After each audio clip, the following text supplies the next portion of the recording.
Hello students, तो आज की इस वीडियो में हम सीख रहे बीआरएम बिजनेस रिसर्च मेथड्स, धंधाकीय संशोधन पद्धतियों। आज का वीडियो दोनों मीडियम के लिए यूजफुल रहेगा। मैं दोनों मीडियम में कंप्लीट एक्सप्लेन करूंगा। जो चैप्टर हम सीख रहे इस सब्जेक्ट के अंदर, जो हमारा यूनिट नंबर 3 है, उसमें आने वाला चैप्टर विषमता स्वीकनेस। तो आज हम इस चैप्टर के अंदर जो हमारी लेटेस्ट एग्जाम हुई है जनवरी 2024, उसमें जो पूछा हुआ सम्स है, आज इसका हम सॉल्यूशन करेंगे।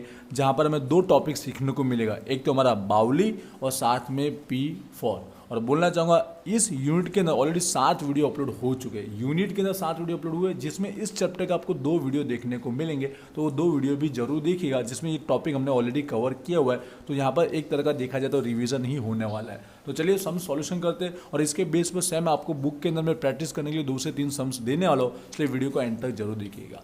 तो जैसे हमें सम्स पर पूछा गया, बाउली का कोएफिशिएंट पूछा गया, जिसे हम विषमतांक कहते हैं, जिसे हम सिंबल में जे से इंडिकेट करते हैं। और फॉर्मूला कुछ ऐसा होता है Q3 + Q1 और माइनस होता है 2m और अपन में Q3 - Q1। आप सबको पता है Q3 मतलब क्वार्टियल चतुर्थक होता है, m मतलब हमारा मीडियन, ठीक है, मध्यस्थ होता है। और साथ में P4 भी मांगा गया, परसेंटाइल शतांशक मांगा गया। तो आपको पता है चारों चीज़ के लिए हमें टेबल के अंदर ओनली एक ही कॉलम ऐड करना रहता है। जो एक्स्ट्रा सम के अलावा होता है हमारा CFI, संचय आवृत्ति, कम्युलेटिव फ्रीक्वेंसी हमें निकालना रहता है। सम्स में हमें ऑलरेडी क्लास वर्ग दिया हुआ है और FI दिया हुआ है, तो हम CFI निकाल लेंगे, बहुत नॉर्मल है। जो FI दिया गया है उसमें एक एक वैल्यू को हम प्लस करते हुए जाएंगे, तो हमारा CFI का आंसर आ जाएगा। उसका हम फॉर्मूला लगा के एक एक की वैल्यू फाइंड आउट करेंगे।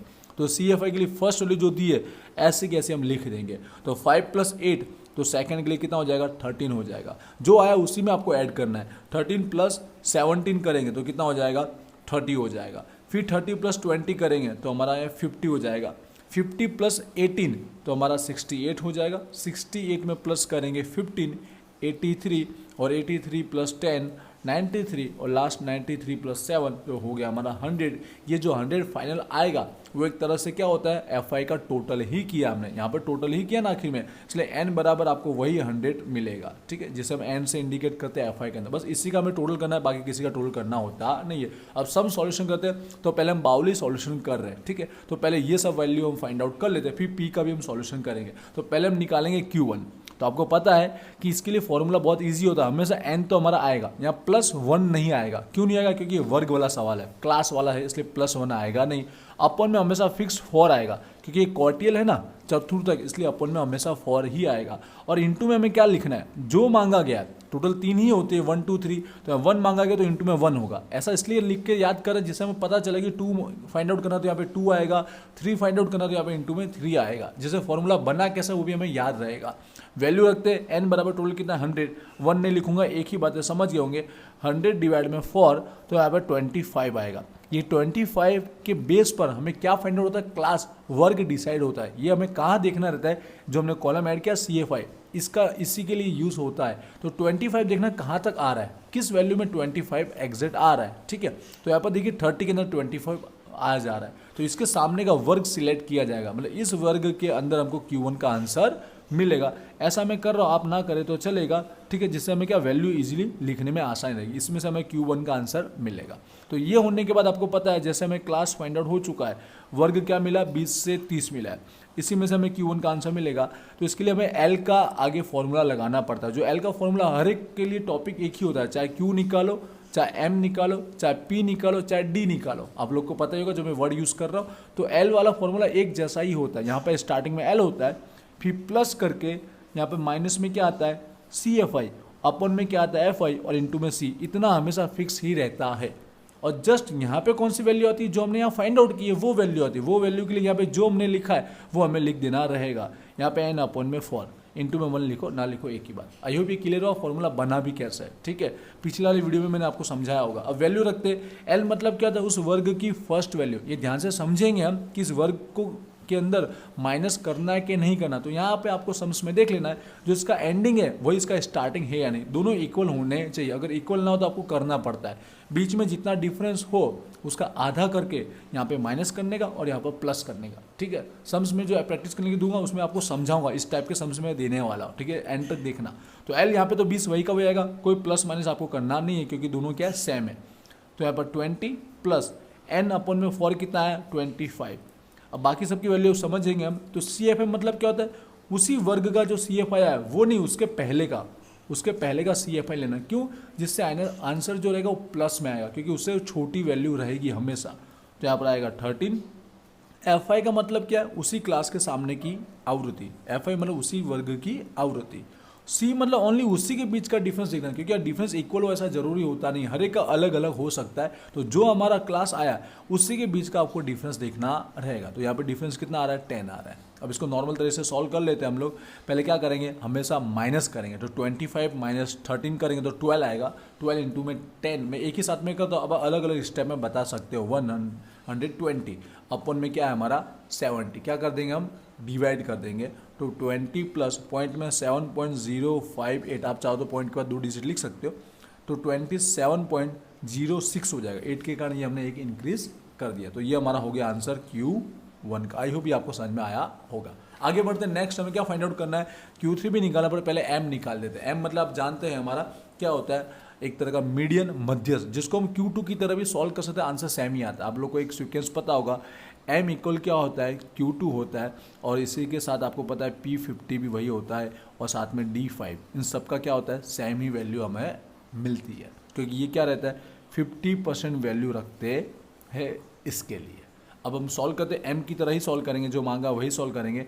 M बराबर पहले के लिए क्या लिखेंगे, N के अपॉन में क्या आएगा, 2 आएगा, क्योंकि ये हमारा मीडियन होता है मध्यस्थ, इसलिए अपॉन में क्या आता है, यहाँ पे 2 आता है। N की वैल्यू सम्स में जो थी हमारी 100 के 100, अपन में 2, तो डिवाइड करके कितना आ जाएगा, 50 आ जाएगा। इस 50 को कहाँ देखना है, CFI में। स्टेप आपको पता रहेगा, इसलिए थोड़ा स्पीड में समझा रहा हूँ। 50 हम देखेंगे CFI में, तो एग्जैक्ट 50 मिल गया। एग्जैक्ट मिले ना मिले उसके अंदर 50 आ जाना चाहिए। तो ये वाले वर्ग में से हमको M की वैल्यू मिलेगी। ठीक है, तो क्लास क्या मिला, 30 से लेकर 40 का क्लास हमें मिला। वर्ग जो है वो मिला 30 से 40, इसके बीच की वैल्यू है M का आंसर आएगा। जैसे Q1 में हमने देखा कि मैंने जैसे कहा 20 से 30 के बीच आना चाहिए, तो देखिए उसी के बीच में आया कि नहीं आया, 27.06, उसी के बीच की वैल्यू हमें मिली है। तो चलिए इसके लिए भी L का वही फॉर्मूला हमको अप्लाई करना है, ना लिखूँ तो भी चले, पर लिख के समझा रहा हूँ। L प्लस हमको याद रह गया होगा, यहाँ पे माइनस CFI अपन में FI इंटू में C, और यहाँ पे क्या आएगा, जो भी हमने फॉर्मूले के लिए यूज़ किया वो, यहाँ पे N अपॉन में 2 वैल्यू रखते हैं बिल्कुल वैसे ही। L मतलब हमारा जो पहला क्लास का दिया गया वैल्यू वो लिखना है। यहाँ पे कोई इंक्रीज करना माइनस करने की जरूरत नहीं है, यहाँ पे माइनस होता है, यहाँ पे इंक्रीज होता है। ठीक है, क्योंकि सेम इसलिए 30 का 30 लिखेंगे। N अपॉन 2 की वैल्यू कितनी आई हमारी, 50 आई है। CFI मतलब उसके पहले की, तो उसके पहले की इसके लिए क्या होगी, 30 वैल्यू होगी। 50 वाला है ना हमारा, तो उसके ऊपर कितना है 30, तो उसके लिए कितना आएगा, माइनस में 30 आएगा। FI मतलब उसी की आवृत्ति, तो उसकी आवृत्ति कितनी है 20, और बीच का डिफरेंस कितना है हमारा 10, उसी वर्ग का डिफरेंस देखना है। ठीक है, तो यहाँ पर इंटू में था हमारा 10 और आवृत्ति था हमारा 20। तो अब हमारा सम सॉल्व हो गया।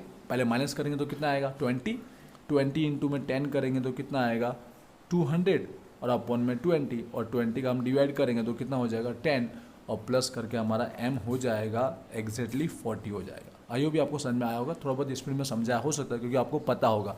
अब मैं लास्ट वैल्यू जो फाइंड आउट करनी है क्या है हमारी, Q3। तो Q3 के लिए बिल्कुल वैसा ही करना है। N के अपॉन में यहाँ पे क्या आएगा 4, क्योंकि ये क्वार्टियल है ना चतुर्थक, इसलिए 4 आता है, और साथ साथ में मल्टीप्लिकेशन में 3 आ जाएगा, क्योंकि यहाँ पे 3 इसलिए 3 मल्टीप्लिकेशन में आ जाएगा। N तो हमारा वही 100 का 100, पूरे सम्स में N बराबर 100 ही होगा, जो हमने फ्रीक्वेंसी निकाली थी टोटल वो। ठीक है, ऐसा नहीं कि हर बार 100 लेना, जो हो वही लेना है। तो यहाँ पर हम सम सॉल्व करेंगे तो यहाँ पे क्या हो जाएगा, डिवाइड करेंगे तो 25 इंटू में 3 करेंगे तो कितना आएगा 75 आ जाएगा। अभी 75 को कहाँ देखना है, CFI में। तो CFI में 68 में नहीं आ रहा है, 83 में आ रहा है। हमारा 75 है ना, इसलिए 83 में आ रहा है। तो ये वाला क्लास सिलेक्ट होगा Q3 के लिए, जो 50 से लेकर 60 है हमारा। तो क्लास राइट डाउन कर लेते हैं, 50 से लेकर 60 एंटर देना। मैं आपको सम्स भी सॉल्यूशन करने के लिए देने वाला हूँ प्रैक्टिस के लिए।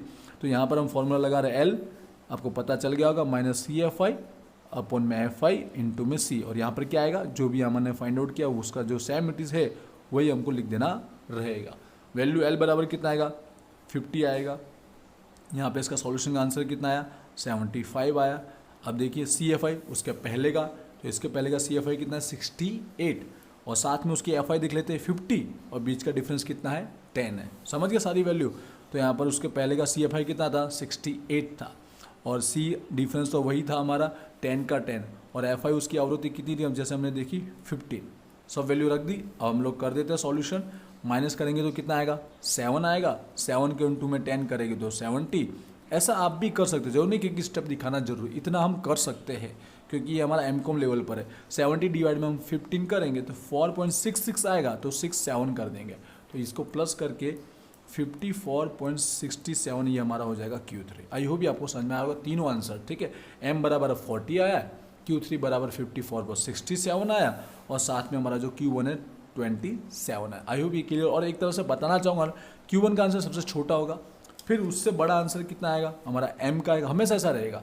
उससे बड़ा आंसर Q3 का, क्योंकि जो रहता है Q1 है ना वो 25% अवलोकन ऑब्जर्वेशन को कवर करता है, जबकि Q2 बोलो या M वो 50% ऑब्जर्वेशन को कवर करता है और Q3 जो रहता है वो 75। तो आंसर आपको इंक्रीज में ही देखने को मिलेगा। ये थोड़ा एक और आपको कॉमन बताया जिसका पता लग पाए कि हमारा आंसर सही तो जा रहा है, ठीक है। अब देखिए इसका जे का आंसर अब मैं फॉर्मूला लिख कर सॉल्व करूँ, इससे बेटर है कि आप ही इसको सॉल्व कीजिए। और ये वीडियो यूट्यूब पर आ रहा है तो मुझे कमेंट में जरूर बताइए कि इसका आंसर क्या आ रहा है। जो राइट आंसर होगा वो मैं पिन कर दूंगा, ठीक है। Q3 Q1 और M की वैल्यू रख कर आपको सॉल्व करना डेफिनेटली आता ही, तो इसका आंसर आपको कमेंट में सॉल्व करना, कमेंट करके बताना कि इसका आंसर जे का क्या आ रहा है। आप लिख सकते हो इस तरह से लिख कर कि 2024 जे इक्वल करके जो आंसर है वो लिख सकते हैं, ठीक है। और पॉइंट के बाद आप 3-4 डिजिट बताइएगा। पॉइंट के बाद क्या बताना, 4 डिजिट में आपको आंसर लिखना रहेगा। प्लस में हो तो प्लस, माइनस में हो तो माइनस, ठीक है। साथ साथ में सम्स में हमें क्या बोला गया था, P4 भी पूछा गया था, राइट है। तो P4 को भी हम समझ लेते हैं यहाँ पर कि P4 को कैसे सॉल्व करना। ईजी है, आपको पता तो वैसे चल गया होगा। P के लिए क्या होता है हमारा, देखिए P4 के लिए N तो ऊपर होता ही है, अपन में 100 आता है क्योंकि P है ना परसेंट को इंडिकेट करता है, इसलिए अपन में 100 आता है और इंटू में 4 इसलिए 4 आएगा। जो भी यहाँ पे जो भी मांगा P4, P1 से लेकर P99 तक कोई भी वैल्यू मांगा जा सकता है, जो दिया उसका इंटू होता है। N बराबर कितना है 100, अपन में भी यहाँ पर 100 है तो एग्जैक्ट यहाँ पर 4 आ जाएगा। तो 4 को कहाँ देखना है, CFI में देखना है। तो CFI में आप देखो तो 5 में आ रहा है, फर्स्ट वाले के अंदर आ रहा है, तो फर्स्ट में से आंसर आने वाला है। तो इसमें मैं क्या कर रहा हूँ, सारी वैल्यू राइट डाउन कर देता हूँ, बाकी सम्स आप सॉल्व कीजिए। क्लास मिला 0 से 10 वाला, ठीक है, समझ गए। तो L बराबर कितना होगा, 0 हो गया, क्लियर है। फिर हमको चाहिए CFI, तो CFI क्या होगा, इसके पहले का कोई है नहीं, तो क्या मानेंगे हम, 0 मानेंगे। क्या मानेंगे, 0। FI क्या होगा, उसके सामने की आवृत्ति कितना है हमारा 5। ये आपको सॉल्व करना है इसलिए मैं लिख के जस्ट समझा रहा हूँ आपको। और C मतलब उसी के बीच का डिफरेंस कितना आ रहा है, 10 आ रहा है, तो उसके बीच का डिफरेंस 10। अब इसको आप कंप्लीट सॉल्यूशन कर सकते हो, कोई डाउट नहीं कि आपका आंसर रॉन्ग हो। तो इसका भी आंसर आपको कमेंट में P4 करके राइट डाउन करने वाले, एक ही कमेंट में आपको पहले J बराबर आंसर कमेंट करना है और P4 बराबर आंसर कमेंट कर देना और लिखना चाहो ऊपर लिख सकते हैं 2024, जिससे मुझे पता चलेगा यहाँ पे आपने वीडियो देखा है और सम्स आप खुद भी सॉल्व कर रहे हो और ये वीडियो यूट्यूब पे आ रहा है इसके लिए, ठीक है। इतना जरूर कमेंट कीजिएगा। और प्रैक्टिस करने के लिए मैं बुक में आपको सम्स बताना चाहूँगा कि कौन सा सम्स करना चाहिए बाउली के लिए, ठीक है। बाकी कैलकुलेशन के लिए भी मैंने प्रैक्टिस करने का आपको दिया होगा। ये सुधीर प्रकाशन है, कुमार वाले ये भी सम्स सॉल्व कर सकते हो। तो यहाँ बाउली का सम्स देखिए ये मिल रहा है आपको, यहाँ पे मैं आपको वर्ग समझाना चाहता हूँ, इसलिए वो सम्स आपको खुद प्रैक्टिस करने के लिए दिया जिससे ये मैं आपको समझा पाऊँ। देखिए यहाँ पर देखिए आपको इक्वल नहीं मिल रहा है, यहाँ एंडिंग हो रहा 3000 पर और यहाँ स्टार्टिंग कितने पर 4000। तो आपको L के अंदर क्या करना पड़ेगा, कुछ ना कुछ प्लस माइनस करना पड़ेगा। तो कितना करना है, हमेशा 0.5 नहीं होता है, इसके बीच में कितना गैप है, 1000 का। कितना गैप है, 1000 का। देखिए एक लिख कर समझाना चाहूँगा, 1000 से 3000 दिया है और फिर 4000 से लेकर 6000 दिया। तो क्या होता है, इसके बीच में डिफरेंस कितने का आ रहा है, 1000 का आ रहा है। तो 1000 को डिवाइड 2 कीजिए, आधा कर लीजिए, तो कितना हुआ 500। मतलब 500 आपको यहाँ फर्स्ट वाले में क्या करना है, माइनस करना है और लास्ट वाले में प्लस 500 करना है, जिससे वो इक्वल हो जाएगा। समझ गए, जैसे कि देखिए ये क्या हो जाएगा, 500 से लेकर यहाँ पर प्लस करेंगे तो 3500 हो जाएगा। इसमें क्या करना है, 500 माइनस करना है। आपको पता है फर्स्ट वाले में माइनस करना है और लास्ट वाले में प्लस करना है। तो यहाँ पे हो जाएगा माइनस करके 3500 और यहाँ पे हो जाएगा 6500। तो देखिए अब इक्वल हो गया, इसका एंडिंग और इसका स्टार्टिंग सेम हो गया। समझ पाएंगे कि 500 कैसा है, बीच का डिफरेंस आपको देख लेना रहेगा। क्लियर हुआ होगा। इसी तरह और भी सम्स है, ये आपको प्रैक्टिस करना है सम्स, ठीक है, बाउली का। इसी के बाद आप देखिए क्वेश्चन नंबर 8 भी दिया गया है, इसमें बाउली सॉल्व कर सकते हो, ठीक है। यहाँ पे देखिए 2 इक्वल ही है, इसलिए इसमें कोई माइनस प्लस करने की रिक्वायरमेंट नहीं है। एल वही का वही लेके सॉल्व करेंगे। डिफरेंस हर एक का अलग अलग हो सकता है, आपको जो डिफरेंस दिया वो लेकर सॉल्व करना रहेगा। आई होप ये क्लियर हुआ होगा। यहाँ पर लाइट गई है, फिर मैं समझाने की कोशिश कर रहा हूँ। उसके बाद देखिए आपको एक और सम्स करना है 13 नंबर का, बाउली इसमें भी दिया गया। देखिए इसमें आपको कम ज़्यादा करना पड़ेगा, तो कितना करना पड़ेगा, यहाँ पे 1 का डिफरेंस आ रहा है। 1 का मतलब इसको आधा कीजिए, 0.5 मतलब 0.5 आपको यहाँ लेस करना है और यहाँ 0.5 इंक्रीज करना है, मतलब समझ गए। ये 9.5 होगा, ये 19.5 होगा, ये 19.5, ये 29.5। तो इस तरह से 3 सम्स जो प्रैक्टिस करने के लिए मैंने बुक में बताया वो जरूर सॉल्व कीजिएगा। आई होप मैंने कंप्लीट अच्छे से समझाया होगा। तो जैसे मैंने कहा, इसके जो आंसर मैंने पेंडिंग आपको दी है वो आप जरूर इस वीडियो के नीचे कमेंट करके जरूर बताइएगा। और VG स्टडी पॉइंट एप्लीकेशन आप डाउनलोड जरूर कीजिएगा, जिससे क्या रहेगा और अच्छे से आप प्रैक्टिस कर पाओगे, जिससे आपके और अच्छे से मार्क आ पाएंगे। मिलते हैं नेक्स्ट वीडियो में। Wish you all the best. Thank you.